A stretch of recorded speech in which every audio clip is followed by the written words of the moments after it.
ಸಿದ್ದರಾಮಯ್ಯನವರ ಪುತ್ರ ಯತೀಂದ್ರ ಕೌಂಟರ್ ಕೊಟ್ಟಿದ್ದಾರೆ. ಬಿಜೆಪಿ ಅಧಿಕಾರಕ್ಕೆ ಬಂದರೆ ಎಲ್ಲ ಮಹಿಳೆಯರು ಮಂಗಲಸೂತ್ರ ಕಳೆದುಕೊಳ್ತಾರೆ ಎಂದು ಸಿಎಂ ಸಿದ್ದರಾಮಯ್ಯ ಪುತ್ರ ಡಾಕ್ಟರ್ ಯತೀಂದ್ರ ವಿವಾದಿತ ಹೇಳಿಕೆ ನೀಡಿದ್ದಾರೆ. ಎಲ್ಲ ಮಹಿಳೆಯರು ತಮ್ಮ ಗಂಡಂದಿರು ಮಕ್ಕಳನ್ನು ಸಹ ಕಳೆದುಕೊಳ್ತಾರೆ.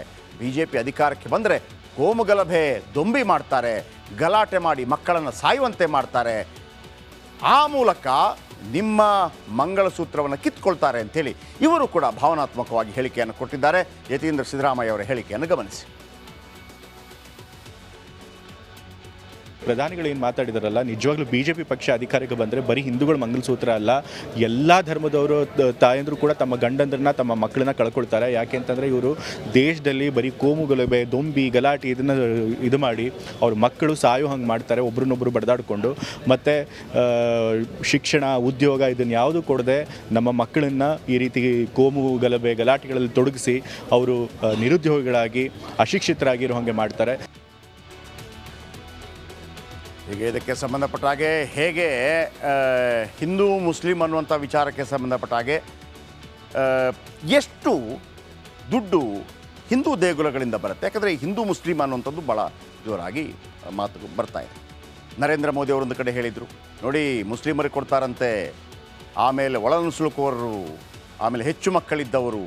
ಮತ್ತೊಂದು ಕಡೆ ಯತೀಂದ್ರ ಸಿದ್ದರಾಮಯ್ಯ ಹೇಳ್ತಾರೆ, ನೋಡಿ ಅವರು ಬಂದರೆ ನಿಮ್ಮವರನ್ನ ಸಾಯಿಸಿ ಗಲಾಟೆ ಮಾಡಿಸಿ ಹಾಳಿ ಕಿತ್ಕೋತಾರೆ ಅಂತ ಹೇಳುವಾಗ, ಇಲ್ಲಿ ಹಿಂದೂ ಮುಸ್ಲಿಂ ಅಂತ ಬಂದಾಗ ಭಾಳ ಮುಖ್ಯವಾಗಿ ದೇಗುಲ ಮತ್ತು ಹಜ್ ವಿಚಾರ ಬರುತ್ತೆ. ಈ ಬಾರಿ ಕರ್ನಾಟಕದಲ್ಲಿ ಎಷ್ಟೆಷ್ಟು ದೇಗುಲಗಳಿಂದ ಎಷ್ಟೆಷ್ಟು ದುಡ್ಡು ಬಂತು ಅನ್ನುವಂಥ ವಿಚಾರಗಳು ಬಂದರೆ, ದಕ್ಷಿಣ ಕನ್ನಡದಿಂದ 155 ಕೋಟಿ ದುಡ್ಡು ಕೇವಲ ದೇವಸ್ಥಾನದಿಂದ ಬರುತ್ತೆ. ದೇಗುಲದ ಆದಾಯ ಮತ್ತು ಅಲ್ಪಸಂಖ್ಯಾತರಿಗೆ ಗಿಫ್ಟ್, ಇದನ್ನೇ ಇವರು ಹೇಳ್ತಾ ಇರೋದು. ನೀವು ತುಷ್ಟೀಕರಣ ಮಾಡ್ತಾ ಇದ್ದೀರಿ. ಈ ಬಾರಿಯ ಬಜೆಟ್ನಲ್ಲಿ ವಕ್ಫ್ ಆಸ್ತಿ ರಕ್ಷಣೆಗೆ 100 ಕೋಟಿ ರೂಪಾಯಿಯನ್ನು ಮೀಸಲಿಟ್ಟಿದ್ರು. ಇದನ್ನೇ ಬಿಜೆಪಿ ಪದೇ ಪದೇ ಹೇಳ್ತಾ ಇರುತ್ತೆ, ನಮ್ಮ ದೇವಸ್ಥಾನದಿಂದ ಬಂದಂಥ ದುಡ್ಡನ್ನು ಮುಸ್ಲಿಮರು ಕೊಡ್ತೀರಿ, ಮುಸ್ಲಿಮರ ಯಾವುದೇ ಮಸೀದಿಗಳಿಂದ ಬರೋದಿಲ್ಲ, ವಕ್ಫಿಂದ ನಮಗೇನು ಬರೋದಿಲ್ಲ, ಸರ್ಕಾರಕ್ಕೆ ಬರೋದಿಲ್ಲ, ನೀವು ಹೆಂಗೆ ಕೊಡ್ತೀರಿ ಅಂತೇಳಿ. ಉಡುಪಿಯಿಂದನೇ ದೇವಸ್ಥಾನದಿಂದ 75.7 ಕೋಟಿ ರೂಪಾಯಿ ಬರುತ್ತೆ.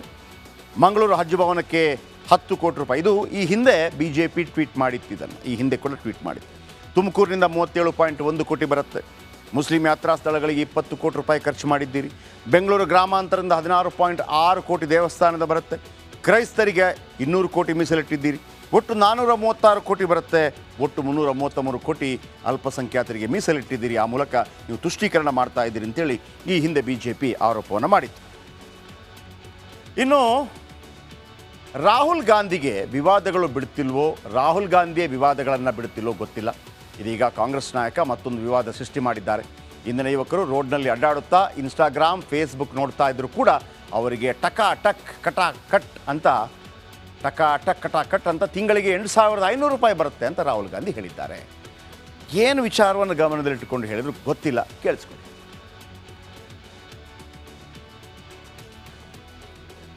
हमारे जो युवा हैं जो आज सड़कों पे घूम रहे हैं, इंस्टाग्राम फेसबुक देख रहे हैं, उनके बैंक अकाउंट में साल का 1 लाख रुपया, 8,500 रुपए महीने का ठकाठक हमारी सरकार डालेगी. ಈ ಸಂದರ್ಭದಲ್ಲಿ ರಾಹುಲ್ ಗಾಂಧಿ ಅವರ ಕಾಲೆಳೆದಿದೆ ಬಿಜೆಪಿ. ರಾಹುಲ್ ಗಾಂಧಿ ಕಾಲೆಳೆದ ಬಿಜೆಪಿ ನಾಯಕರು ಕಾಂಗ್ರೆಸ್ಸಿಂದ ಹೊಸ ನೇಮಕಾತಿ ಸ್ಕೀಮ್ ಬಂದಿದೆ. ಇನ್ಸ್ಟಾಗ್ರಾಮ್ ರೀಲ್ಸ್ ನೋಡಿದರೆ 8,500 ರೂಪಾಯಿ ಕೊಡ್ತಾರೆ. ಹಣ ಹಾಕುವ ವಿಧಾನ ಟಕಾ ಟಕ್ ಕಟಾ ಕಟ್ ಅಂತೇಳಿ ಗೇಲಿ ಮಾಡಿದ್ದಾರೆ ರಾಹುಲ್ ಗಾಂಧಿ ಅವರನ್ನು. ಇನ್ನು ಪ್ರಧಾನಿ ನರೇಂದ್ರ ಮೋದಿ ಬಂದು ಹೋದ ಬಳಿಕ ರಾಜ್ಯ ಬಿಜೆಪಿಯ ಹವಾಮಾನವೇ ಬದಲಾದಂತೆ ಕಾಣ್ತಾ ಇದೆ. ಜೊತೆಗೆ ಅಭ್ಯರ್ಥಿಗಳ ಆಯ್ಕೆ, ಪಕ್ಷದ ಮುಖಂಡರ ಅಸಮಾಧಾನ ಶಮನ, ಗ್ರಾಮ್ ಚಲೋ ಅಭಿಯಾನ, ರಾಷ್ಟ್ರ ರಾಜ್ಯ ನಾಯಕರ ಹಲವು ಸುತ್ತಿನ ಪ್ರಚಾರದ ನಂತರ ಬಿಜೆಪಿ ರಿಪೋರ್ಟ್ ಕಾರ್ಡ್ ಇದೀಗ ಕೇಸರಿ ಪಡೆಗೆ ಉತ್ಸಾಹ ತುಂಬಿದೆಯಂತೆ. ಬಿರು ಬಿಸಿಲಲ್ಲೂ ಮೋದಿ ಒನ್ ಮ್ಯಾನ್ ಶೋ ರಾಜಕೀಯ ಲೆಕ್ಕಾಚಾರವನ್ನೇ ಅಲುಗಾಡಿಸಿದೆ. ಗ್ಯಾರಂಟಿ ಯೋಜನೆಗಳು ಕೈ ಹಿಡಿಯಲಿವೆ ಎಂಬುದು ಕಾಂಗ್ರೆಸ್ನ ಆಶಾಭಾವನೆ. ನಮಗೆ ಲಾಭ ಆಗೇ ಆಗುತ್ತೆ ಅಂತೇಳಿ. ಆದರೆ ರಾಜ್ಯದ ಜನ ರಾಜ್ಯಕ್ಕೆ ಓಕೆ ಗ್ಯಾರಂಟಿ ಇರಲಿ, ದೇಶಕ್ಕೆ ಮೋದಿ ಬರಲಿ ಎಂಬ ನಿರ್ಧಾರಕ್ಕೆ ಬಂದಿದ್ದಾರೆ ಅನ್ನೋದು ಬಿ ಜೆ ಪಿಯ ಆಶಯ. ಸೊ ಹಾಗಾಗಿ ಹೆಚ್ಚೆಚ್ಚು ಸ್ಥಾನಗಳನ್ನು ಗೆಲ್ತೇವೆ ಅನ್ನುವಂಥ ಆಶಾಭಾವನೆ ನರೇಂದ್ರ ಮೋದಿ ಅವರು ಪದೇ ಪದೇ ಬಂದಿದ್ದಾರೆ. ಸೊ ಹಾಗಾಗಿ ಲಾಭ ಆಗತ್ತೆ ಅನ್ನುವಂಥದ್ದು. ಏನು ಲಾಭ ಬನ್ನಿ ನಿಮಗೆ ಹೇಳ್ತಾ ಹೋಗ್ತೀನಿ. ಏನು ಲೆಕ್ಕಾಚಾರ ಇದೆ ಬಿ ಜೆ ಪಿಯಲ್ಲಿ? ಬಿ ಜೆ ಪಿಯ ಲೆಕ್ಕಾಚಾರ ನಂಬರ್ 1, ಜನತಾದಳಕ್ಕೆ 3 ಸ್ಥಾನಗಳನ್ನು ಬಿಟ್ಟುಕೊಟ್ಟಿದೆ. ಮಂಡ್ಯ, ಹಾಸನ ಮತ್ತು ಕೋಲಾರ. ಈ 3 ಸ್ಥಾನಗಳನ್ನು ಜನತಾದಳ ಗೆಲ್ಲಬಹುದು. 3 ಸ್ಥಾನದಲ್ಲಿ ಗೆಲ್ಲುವ ವಿಶ್ವಾಸದಲ್ಲಿ JDS ಇದೆ. ಯಾಕಂದರೆ ಅದು ಒಂದು ಕಡೆ ಹೆಚ್ಚೆಚ್ಚು ಒಕ್ಕಲಿಗರನ್ನು ಹೊಂದಿರುವಂಥ ಜಾಗ. ಯಾವುದು? ಮಂಡ್ಯ. ನಂಬರ್ 1 ಮಂಡ್ಯ 3 ಕೊಟ್ಟಿರೋದು. HDK ಪ್ರಭಾವ ಅಲ್ಲಿ ವರ್ಕೌಟ್ ಆಗುತ್ತೆ. ಅಲ್ಲಿ ದೇವೇಗೌಡರ ಓಟಿದೆ, ಅಲ್ಲಿ ಒಕ್ಕಲಿಗ ಓಟಿದೆ, ಅಲ್ಲಿ JDS ಓಟಿದೆ, ಅಲ್ಲಿ ಕುಮಾರಸ್ವಾಮಿ ಅವರ ಪ್ರಭಾವ ಇದೆ. ಜೊತೆಗೆ BJP ಬಲದ ಲಾಭ. BJP ಕೂಡ ಒಂದು 1.5 ಲಕ್ಷ 2 ಲಕ್ಷ ಓಟುಗಳನ್ನು ಇತ್ತೀಚೆಗೆ ಗಳಿಸಿಕೊಂಡಿದೆ. ಸೊ ಹಾಗಾಗಿ ಅದೆರಡೂ ಸೇರಿದರೆ ಲಾಭ ಆಗುತ್ತೆ ಅಂತ ಲೆಕ್ಕಾಚಾರ. ಕೋಲಾರದಲ್ಲಿ ಕಾಂಗ್ರೆಸ್ ಸ್ಟ್ರಾಂಗ್ ಇದೆ, ಆದರೆ ಮುನಿಯಪ್ಪ ಅವರನ್ನು ಬಹಳ ದೊಡ್ಡ ಮಟ್ಟದಲ್ಲಿ ಕಡೆಗಣಿಸಲಾಗಿದೆ. ಸ್ಟಾರ್ ಪ್ರಚಾರಕ ಪಟ್ಟಿಯಲ್ಲಿ ಅವರಿಲ್ಲ. ಅವರ ಅಳಿಯನಿಗೆ ಟಿಕೆಟ್ ಕೊಟ್ಟಿಲ್ಲ. ಆಮೇಲೆ ಅವರು ಈಗಲೂ ಕೋಪದಲ್ಲಿದ್ದಾರೆ. ರಮೇಶ್ ಕುಮಾರ್ ಈ ಹಿಂದೆ ನಮ್ಮನ್ನು ಸೋಲಿಸಿದ್ದಾರೆ ಅಂಥೇಳಿ. ಗೌತಮ್ ಅವರನ್ನು ಹೊರಗಿನಿಂದ, ಅಂದರೆ ಅಲ್ಲೇ ಅವರೇ ಆಗಿದ್ರು ಕೂಡ ಈಗ ಬೆಂಗಳೂರಿನಲ್ಲಿರೋ ಅವರನ್ನು ತಂದು ಅಲ್ಲಿ ಕಣಕ್ಕಿಳಿಸಲಾಗಿದೆ. ಹಾಗಾಗಿ ಮುನಿಯಪ್ಪ ಒಳ ಹೊಡೆತ ಕೊಡ್ತಾರೆ. ಅದರ ಲಾಭ ಮಲ್ಲೇಶ್ ಬಾಬುಗೆ ಆಗಲಿದೆ. ಹಾಗಾಗಿ ಕೋಲಾರದಲ್ಲಿ ಗೆಲ್ಲಬಹುದು ಅಂತ ಒಂದು ವಿಶ್ವಾಸ. ಮತ್ತೊಂದು ಕಡೆ ಹಾಸನದಲ್ಲಿ ಆಲ್ರೆಡಿ JDS ಭಾಳ ಬಲವಾಗಿದೆ. ಅಲ್ಲಿ BJP ಕೂಡ ಬಲವಾಗಿದೆ. ಅಲ್ಲಿ ಎಷ್ಟೇ ಪ್ರೀತಮ್ ಗೌಡ ಕಿರಿಕಿರಿ ಆದರೂ ಕೂಡ ಗೆಲ್ಲಬಹುದು ಅನ್ನುವಂಥ ವಿಶ್ವಾಸ BJPಗಿದೆ. ಸೊ ಹಾಗಾಗಿ ಅಲ್ಲಿ JDS ಗೆಲ್ಲತ್ತಂತೆ. ಇನ್ನು 3 JDS ಗೆದ್ದರೆ BJP ಎಲ್ಲೆಲ್ಲಿ ಗೆಲ್ಲಬಹುದು, ಏನೇನು ಲಾಭ, ಇದು ರಿಪೋರ್ಟ್ ಹೋಗಿದೆ. ಎಲ್ಲಿಗೆ?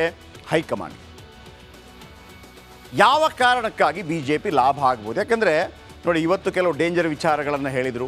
ಆಮೇಲೆ ಪದೇ BJP ನಾಯಕರು ಬಂದಾಗ ಇಲ್ಲಿರುವಂಥ ಬಾಂಬ್ ಸ್ಫೋಟದ ಬಗ್ಗೆ, ಇಲ್ಲಿರುವಂಥ ಬೇರೆ ಬೇರೆ ಕಾನೂನು ಸುವ್ಯವಸ್ಥೆ ಬಗ್ಗೆ ಮಾತಾಡ್ತಿದ್ದಾರೆ. ಕರ್ನಾಟಕದಲ್ಲಿ ಹೆಚ್ಚುತ್ತಿರೋ ಅಪರಾಧ ಪ್ರಕರಣ, ಗ್ಯಾರಂಟಿ ವೈಫಲ್ಯ ಆಗಿದೆ ಅಂಥೇಳಿ ದೋಸ್ತಿಗಳು ಪ್ರಚಾರ ಮಾಡ್ತಾ ಇದ್ದಾರೆ. ನೋಡಿ, ಅಪರಾಧ ಪ್ರಕರಣ ಜಾಸ್ತಿ ಆಗಿದೆ, ದೋಸ್ತಿ ವೈಫಲ್ಯ ಆಗಿದೆ. ಗ್ಯಾರಂಟಿಗೆ ಸ್ತ್ರೀಯರ ಬಲ ಇದೆ, ಆದರೆ ಪುರುಷರು ಓಟು ಹಾಕಲ್ಲ ಅನ್ನೋದು BJP ನಂಬಿಕೆ. ಜನರಿಗೆ ವಸ್ತುಸ್ಥಿತಿ ತಿಳಿಸ್ತಾ ಇದೆಯಂತೆ BJP ಮತ್ತು JDS. ಗ್ಯಾರಂಟಿಗೆ ಹಣ, ಅಭಿವೃದ್ಧಿ ಚಟುವಟಿಕೆಗಳಿಗೆ ಹಿನ್ನಡೆಯಾಗಿದೆ, ಕೆಲಸ ಆಗ್ತಾ ಇಲ್ಲ ಅಂತೇಳಿ ಮನವರಿಕೆ ಮಾಡಿಕೊಡ್ತಾ ಇದೆಯಂತೆ. ಕಂದಾಯ ಸ್ಟ್ಯಾಂಪ್ ಶುಲ್ಕ ಹೆಚ್ಚಿಸಿದೆ ಕಾಂಗ್ರೆಸ್. ಮದ್ಯದ ಬೆಲೆ ಏರಿಸಿ ಕಿಸಾನ್ ಸಮ್ಮಾನ್ ನಿಲ್ಲಿಸಿದ್ದಾರೆ. ಕರ್ನಾಟಕದಲ್ಲಿ ಕುಡಿಯುವ ನೀರು ಸಮಸ್ಯೆ ಹೆಚ್ಚಳವಾಗಿದೆ, ಅದಂತೂ ಹೌದು.